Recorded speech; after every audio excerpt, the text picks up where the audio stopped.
우리는 로마서를 살펴보고 있습니다. 오늘 본문 12장 1절을 사도 바울은 이렇게 시작하고 있어요. 그러므로라고 시작합니다. 그러므로. 여러분 언제 우리가 그러므로라고 하는 말을 쓸까요? 무엇을 정리하고 결론을 내릴 때 우리는 그러므로라고 하는 말을 사용합니다. 바울은 로마서 1장부터 11장까지의 내용을 오늘 본문의 시작인 1절 그러므로라고 종합하면서 이제 어떻게 성도의 삶을 살아야 되는지를 말씀하고 있는 것이죠. 배웠다면 이제는 실천해야 된다라는 것이죠. 배웠다면 변화되어야 된다라는 말씀입니다. 결혼을 위해 기도하는 어느 형제가 있었습니다. 교회에서 성경 공부도 많이 하고 훈련도 많이 받았어요. 이 형제의 배우자를 위한 기도는 아주 간단한 한 가지였습니다. 예수 잘 믿는 자매 만나는 것이었어요. 같은 계 권사님의 소개로 이 형제가 선을 보게 되었습니다. 그런데 선자리에 나온 자매의 외모가 마음에 안 드는 거예요. 그날 이후 형제가 기도하는 이 배우자에 대한 기도의 제목에 한 가지가 더 추가가 됐습니다. 하나님, 예수님 잘 믿고 외모도 예쁜 자매를 허락해 주세요. 외모를 내려놓았다고 생각했는데 그렇지 않았던 것입니다. 사도 바울은 1장부터 11장까지 복음이 무엇인지 어떻게 구원을 받는지 열심히 설명했어요. 그 무엇도 끊을 수 없는 이 하나님의 사랑 그리고 우리의 구원을 증거하였단 말입니다. 예수님을 통해 하나님께 나가는 방법을 설명했다면 12장으로 넘어오면서 우리 모두 예수님 안에서 하나님을 위해서 살 수 있는 방법을 말씀하고 있습니다. 구원받은 성도의 삶에 실천해야 될 부분을 우리가 전달하고 있는 것이죠. 배웠다면 이제는 변화를 받고 달라져야 되는 것입니다. 오늘은 구원받은 성도로 우리가 실천해야 될 부분들을 한번 말씀을 통해 살펴보기 원하는데 이 말씀 보니까요 명령형으로 되어 있는 말씀들이 있어요. 세 가지 말씀을 한번 살펴보겠습니다. 첫 번째는 몸을 거룩한 산 제물로 드리라라고 하는 말씀인데요. 우리 한번 제목을 한번 같이 읽어볼까요? 시작. 몸을 거룩한 산 제물로 드리라. 그렇습니다. 12장 1절과 2절은 12장부터 마지막 16장까지 사도 바울이 말하고자 하는 모든 내용을 함축해서 요약하는 구절이에요.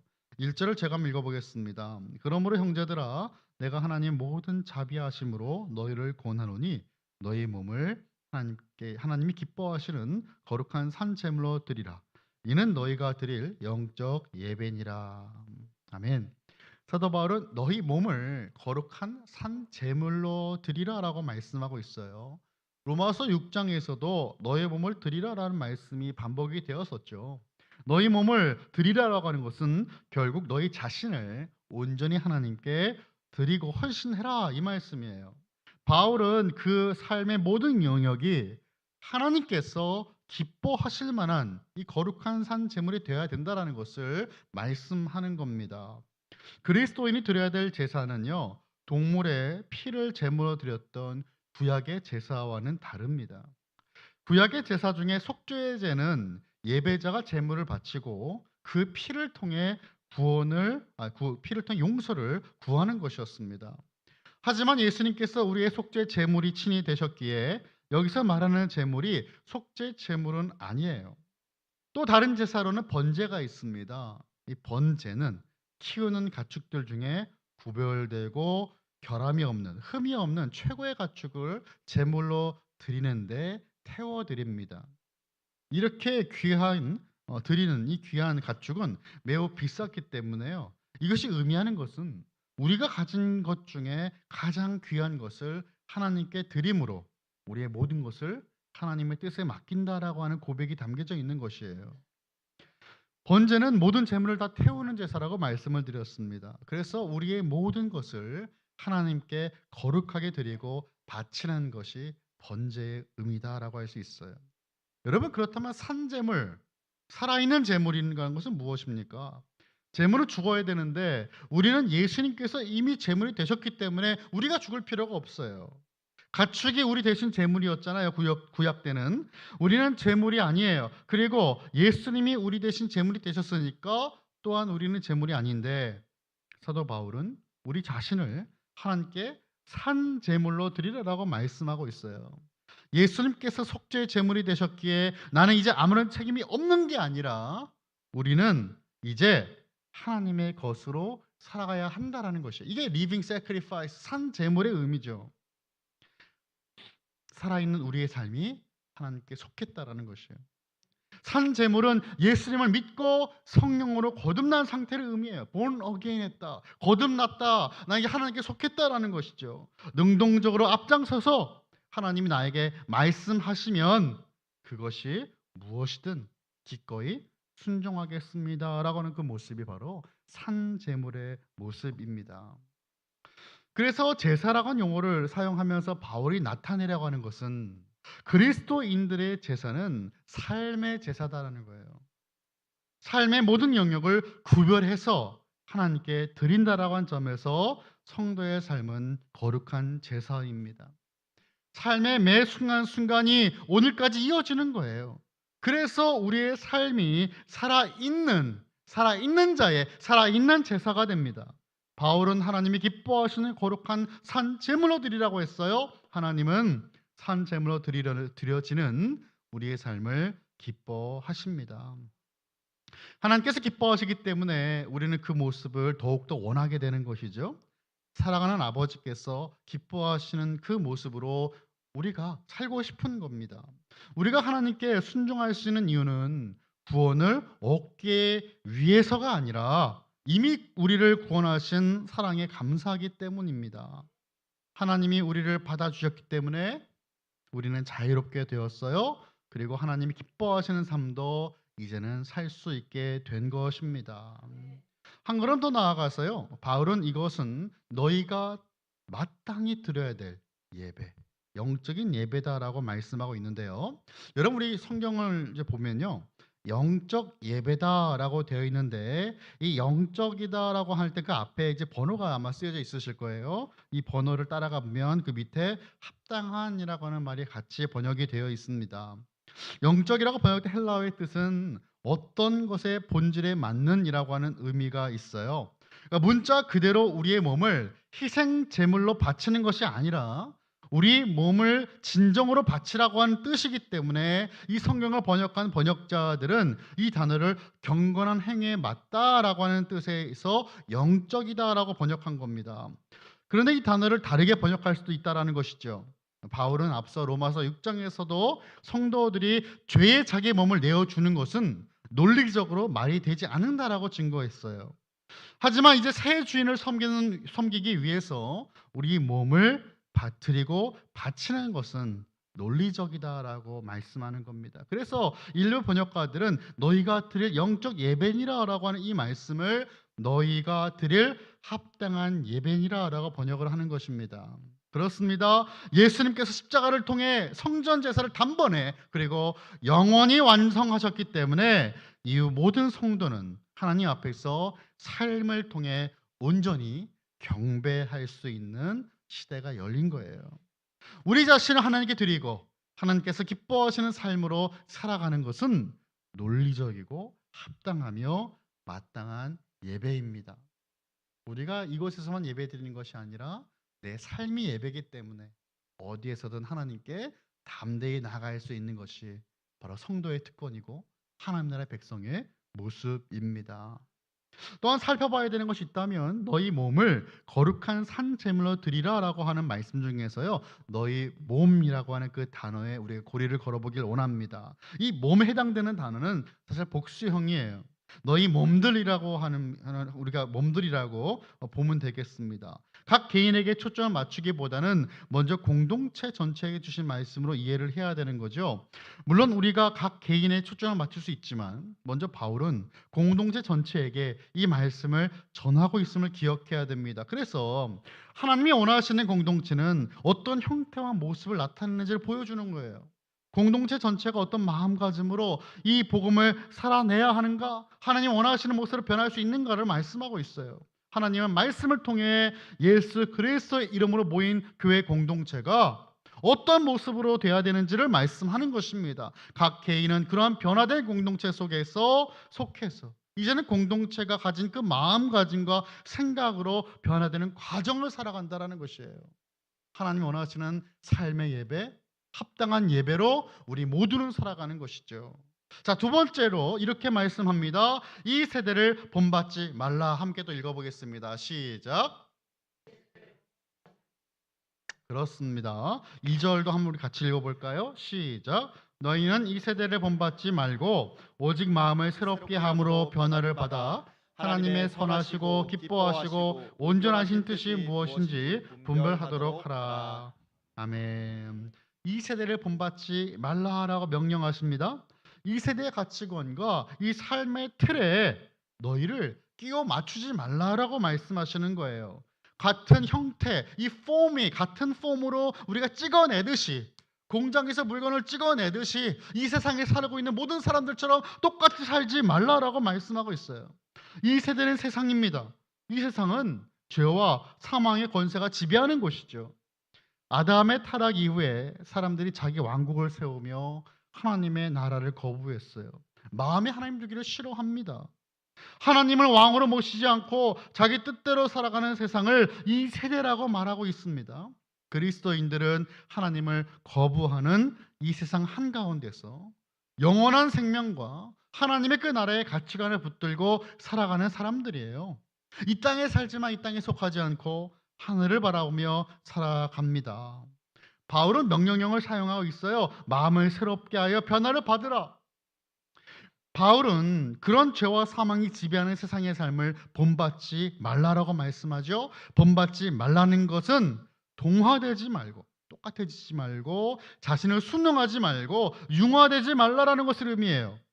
본받지 말고 변화를 받으라라고 말씀하는데요. 여러분, 본받는 것과 그리고 변화를 받는 것, 원래 모습에서 달라지는 것은 같아요. 그런데 무엇이 다릅니까? 무엇을 따라가느냐가 다른 것입니다. 본받는 것은 세상이 정한 유형에 적응하는 것입니다. 같은 모양으로 살아가는 것이죠. 하지만 변화를 받는 것은 아들의 형상을 본받는 거예요. 예수 그리스도의 모습을 본받는 겁니다. 여기서 마음에 해당된 헬라어는요, 인간의 이성적 측면을 강조하고 있어요. 성경에서 우리가 흔히 나타나는 마음을 가만히 보면은 뜻이 나올 때가 많아요. 마음과 뜻이 함께 등장할 때가 많은데, 영어로 보면 이 마음은 heart, 마음이고, 그리고 mind, 이 생각, 이게 뜻이죠. 마음에 가는 대로 행동하지만 사실 그것은 머리로 생각하여서 뜻을 이미 정했기 때문에 행동하는 것입니다. 바울은 변화를 받되 생각이 새로워지니까 변화되라고 명령하는 것이에요. 그러할 때 그 세 사람에게 나타나는 결과가 무엇입니까? 그것은 그가 하나님의 선하시고 기뻐하시고 온전한 뜻을 분별할 수 있는 능력을 갖추게 되는 것이죠. 바울이 의미하는 변화된 그리스도인의 결과입니다. 변화된 삶은 세계관을 바꾸는 삶이에요. 이전의 세속적인 가치관이 그의 삶을 주도해가고 있었다면 이제는 하나님을 왕으로 모시고 하나님의 말씀의 통치를 받는 삶을 살라라고 말씀하는 겁니다. 이러한 삶은요, 오직 성령의 임재를 체험하지 않으면 불가능한 것이에요. 하나님의 선한 뜻을 분별하며 사는 삶이란 예수님을 믿고 변화를 받아서 성령님의 임재를 경험하며 날마다 이 말씀의 통치를 받는 삶을 의미합니다. 이것이 여러분 바로 예배자의 삶이에요. 믿으십니까? 아멘. 그렇습니다. 자, 마지막 세 번째 명령은 이것입니다. 한번 또 읽어보겠습니다. 시작. 네 분량대로 지혜롭게 생각하라. 아멘. 3절은 제가 한번 읽어볼게요. 내게 주신 은혜로 말미암아 너희 각 사람에게 말하노니 마땅히 생각할 그 이상의 생각을 품지 말고 오직 하나님께서 각 사람에게 나눠주신 믿음의 분량대로 지혜롭게 생각하라라고 말씀하였어요. 여러분, 제가 읽은 이 3절의 말씀은 이 8절까지의 말씀의 핵심 주제를 담고 있는데, 믿음의 분량대로 지혜롭게 생각하라라고 한 이 큰 명령 아래 8절까지의 말씀이 진행되고 있어요. 여러분이 믿음의 분량대로 지혜롭게 생각하라라고 하는 이 말을 다르게 표현하면 하나님이 주신 판단력으로 자기 스스로를 평가해라, 그 말입니다. 대부분의 사람들은 자기 스스로에게 너무나 관대하죠. 나는 하나님의 사람이지. 난 하나님의 사랑을 받고 있고 하나님 나를 사랑하셔. 너무 관대해요. 근데 옆에 있는 상대에게는 어떻게 합니까? 상당히 엄격합니다. 예. 상대방이 잘못되면 이제 큰일이 나는 것처럼 행동을 한다 이 말이죠. 잘못되었습니다. 이 기준이 반대가 돼야 되는데 여러분 나에겐 엄격하고 상대에게는 관대한 이 모습이 되는 것은 정말 쉽지 않습니다. 우리가 예수님 안에서 변화되지 않으면 상대를 판단하고 정죄하는 모습이 달라지기란 정말 어려운 것이죠. 각자에게 허락하신 그 믿음의 분량대로 스스로를 판단하면 되는 것이에요. 스스로를. 바울은 로마 교회 성도들에게 각자가 품어야 될 생각 이상의 것을 품지 말라고 말씀했습니다. 이상의 것이에요. 이상의 것을 판단하지 말라고 했는데 우리가 누군가를 판단하고 정죄하는 것은 그 이상의 것이다 이 말이죠. 그리스도 안에서 한 몸이 된 공동체가 어떻게 하면 다양한 은사를 질서 있게 하나 되는 통일감 있게 상할 것인지를 사도 바울은 말씀합니다. 교회 공동체에서 각자가 겸손하게 자기 자신을 성찰하지 않는다면 그 공동체는 바른 방향으로 나아갈 수 없고 성장할 수 없을 것입니다. 이때 건강한 자기 평가를 할 때 반드시 기준이 필요한데 이 기준이 무엇인가? 바로 믿음이라는 것이에요. 우리는 생각을 바꿔야 됩니다. 목사님 먼저 바뀌어야 되고 문제이고 장로님이 먼저 바뀌고 장애가 바뀌어야 우리 교회가 바뀐다라고 하는 생각들, 권사님이 바뀌어야지, 구역장님이 바뀌어야지라고 하는 이 생각들, 성경은 우리에게 분명히 말씀하죠. 그 이상의 생각을 품지 말고 스스로가 먼저 변화돼야 된다라는 것이에요. 여러분 항상 그랬습니다. 교회 역사를 보면요. 모든 이 하나님께 세우신 그리스도의 교회가 변화되고 부흥하는 것은 내가 변할 때였어요. 내가 먼저 변하고 내가 하나님께 은혜를 받고 내가 하나님께 나아갈 때 이 놀라운 부흥의 역사가 함께 번져가는 것이죠. 하나님께서는 분명히 내가 변하는 것을 원하십니다. 물론 이 말씀은 구체적인 배경이 없이도 주어질 수 있지만 여러분 이 로마서가 어떤 배경으로 선포되고 전해진 말씀입니까? 유대 그리스도인과 이방인 그리스도인이 서로 갈라져서 서로 업신여기고 비판하고 있는 이 로마 교회의 상황을 두고 이 말씀이 주어졌어요. 명령으로 주어졌어요. 우리는 이것을 이 배경을 깨닫고 이해할 때 이 사도 바울의 말씀을 더 적절하게 이해할 수 있을 겁니다. 우리 4절에서 5절 한번 같이 읽어보겠습니다. 4절 5절 시작. 우리가 한 몸에 많은 지체를 가졌으나 모든 지체가 같은 기능을 가진 것이 아니니 이와 같이 우리 많은 사람이 그리스도 안에서 한 몸이 되어 서로 지체가 되었느니라. 아멘. 고린도전서 12장에서와 같이 몸의 비유를 아주 짧은 형태로 지금 말씀하고 있는 것입니다. 바울은 교회와 그 속의 지체들이 이 파트들을 지금 그들이 갖고 있는 기능을 이 우리의 몸으로 지금 비유하고 있어요. 몸과 이 몸의 각 지체들이 갖고 있는 모습을 공동체로 비유하고 있다라는 것입니다. 몸의 비유는 당시 스토아 학파가 즐겨 사용하던 비유였습니다. 스토아 학파의 철학자들은 인간의 모든 조직이 하나의 이 몸에 해당하고 그 속에 있는 각 지체들이 하나의 위계 질서를 이룬다고 보았어요. 이 위계 질서 속에서 각 지체는 각자의 지위와 역할을 가지게 되는데 지위가 높은 사람은 더 큰 역할을, 그리고 그 더 큰 역할을 하는 사람은 더 큰 가치가 있다고 하셨어요. 그러니까 리더가 되면 될수록 더 큰 가치가 있다. 예를 들면. 그런데 로마서 이 고린도전서 12장에서 사도 바울은 고린도 교회 성도들에게 몸에 대한 이해를 지금 다시 한번 교정시켜 주고 있는 거예요. 세상에선 너희가 그렇게 배웠는데 그렇게 생각하면 안 된다라는 것을 교정시켜 줬어요. 그리스도의 몸 속에 서로 다른 지위와 역할을 가진 지체들이 있는 것 같지만 지위가 높고 역할이 크다고 해서 그 사람의 가치가 더 크지 않다라는 것입니다. 오히려 그리스도의 몸에서는 연약한 지체를 더 아름다운 것으로 가리고 보호해 줘야 된다는 것이 핵심이다라는 거예요. 공동체에서 약고 연약하면 보호해 줘야 된다. 더 가치 있는 것이다. 반대죠. 세상의 가치관과 전 반대를 지금 설교하고 있어요. 바울은 로마서 12장에서요. 그리스도의 몸이 작동하는 방식을 사랑의 원리에서 발견하게 되는 것입니다. 하나님의 은혜를 따라 받은 서로의 다른 은사에 대해 설명하는데 첫 번째가 예언의 은사예요. 우리가 흔히 예언하면 어떻게 생각할까요? 이제 미래의 일을 점치는 것을 생각하잖아요. 근데 사실 그렇지 않습니다. 이 예언이라고 하는 예자는 맡을 예자의 말씀언이에요. 그러니까 하나님의 말씀을 맡은 사람들이 전하는 말씀. 하나님의 말씀을 맡은 자가 전하는 것을 예언이라고 합니다. 하나님의 말씀을 증거할 때 성도들은 건강하게 세워지게 돼요. 말씀의 증거를 하나님에 대한 믿음의 정도에 따라서 하라라고 하는 이 바울의 권면은 예언하는 자들이 헌신과 절제의 덕목을 함께 갖춰야 된다는 것을 말씀하고 있어요. 내 스스로에 대한 말씀에 믿음을 갖고 전해라. 모든 것을 믿음으로 하되 나의 믿음으로 하면 된다라고 말씀하고 있는 것이죠. 예언에 이어 바울은 다양한 형태의 은사와 그 은사를 수행하는 아주 구체적인 방식을 언급합니다. 7절과 8절 우리 마지막인데 한번 같이 읽어볼까요? 시작. 가르치는 자면 가르치는 일로, 혹 위로하는 자면 위로하는 일로, 구제하는 자는 성실함으로, 다스리는 자는 부지런함으로, 공유를 베푸는 자는 즐거움으로 즐거움으로 할 할 것이니라. 것이니라. 아멘, 아멘. 한 몸에 다양한 지체가 있어요. 섬기는 일을 하는 분이 계시고, 가르치는 분이 계시고요, 위로하는 자가 계시고요, 구제하는 자가 있고요, 그리고 다스리는 자, 국류를 베푸는 자들이 있습니다. 한 조직을 이루려면 역할이라는 것이 있지 않겠습니까?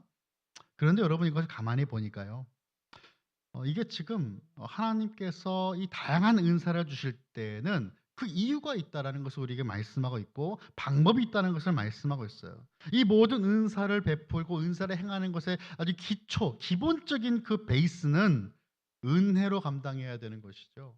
하나님이 나에게 준 은혜로 일을 하고 은혜로 섬겨야 되는 거예요. 어느 것이 우월하다고 말할 수 없어요. 어떤 은사를 받았든지 그 은사를 통해 우리가 나아가야 될 방향이 무엇입니까? 예수 그리스도의 몸된 공동체를 더 잘 섬기기 위해 내가에게 그런 은사를 주었다는 것이에요. 하나님이 원하시는 모습으로 세워지기 위하여, 건강한 공동체가 세워지기 위해 나에게 그런 아름다운 은사를 주셨다는 것이죠. 내 이름이 드러나는 것이 목적이 아니에요. 봉사의 핵심 원리는 겸손과 섬김의 자세입니다. 교회 성도들의 은사는 각각 다르고 다양해요. 근데 여러분 우리가 실수하는 게 있어요. 이 언어에서부터 우리는 다름과 틀림을 항상 헷갈려 합니다. 그렇지 않겠어요? 우리는 항상 달라요라고 하는 말을 틀려요라고 말할 때가 있어요. 그러니까 나와 다르면 다 틀리게 생각하는 것 같아요. 나와 다른 것은 다른 거고 틀린 게 아니다라는 것이죠. 다름을 틀림으로 생각하지 않는 겸손함이 필요해요. 다르다는 것은 나와 다른 것이고 틀리다는 건 잘못되었다는 말이기에 우리 언어를 한번 생각하면서 다른 이들은 정말 하나님께서 주신 다양성 안에서 아름다운 은사라고 우리가 이해해야 될 것입니다. 나와 다른 은사를 가진 이들의 봉사를 포용하고 인정할 수 있어야 되겠어요. 내가 하는 사역만 귀중한 사역이 아니라는 것이죠. 교회의 모든 사역은 아름다운 사역이고 귀중한 사역이다라는 것을 깨닫고 인정해야 될 필요가 있어요. 참된 봉사는 겸손한 마음으로 공동체 지체의 다름을 포용하고 서로의 부족한 부분을 채워주는 이 섬김의 행위예요. 참된 섬기가 봉사가 있을 때 그 공동체는 건강하게 성장할 수 있을 것입니다. 사랑하는 성도 여러분, 말씀을 정리합니다. 우리가 복음을 듣고 알았다면 이제는 그렇게 살아야 되는 것이죠. 평생을 예수님 믿었어요. 평생을 말씀 공부했어요. 그렇다면 이제는 달라져야 되는 것입니다. 교회 안에서나 밖에서나 우리는 동일한 모습으로 하나님 나라를 섬겨야 됩니다. 그리스도의 삶 속에 마땅히 행해야 되는 삶은 무엇보다도 나를 용납해 주시고 받아주시는 이 하나님의 헤세드에서 시작되는 하나님의 그 사랑, 그 끝없는 사랑에서 시작되는 거예요. 우리의 삶은 처음부터 끝까지 은혜로 이끌림 받는 것입니다. 은혜라고 하는 그 퓨어, 연료가 없다면 우리는 움직일 수 없어요. 은혜에 힘입어 하나님께서 기뻐하시는 산 제물로 드려지는 받기에 합당하시는 예배의 삶을 드리는 저와 여러분, 우리 모든 칼빈의 가족 다 되시기를 예수님의 이름으로 축원합니다.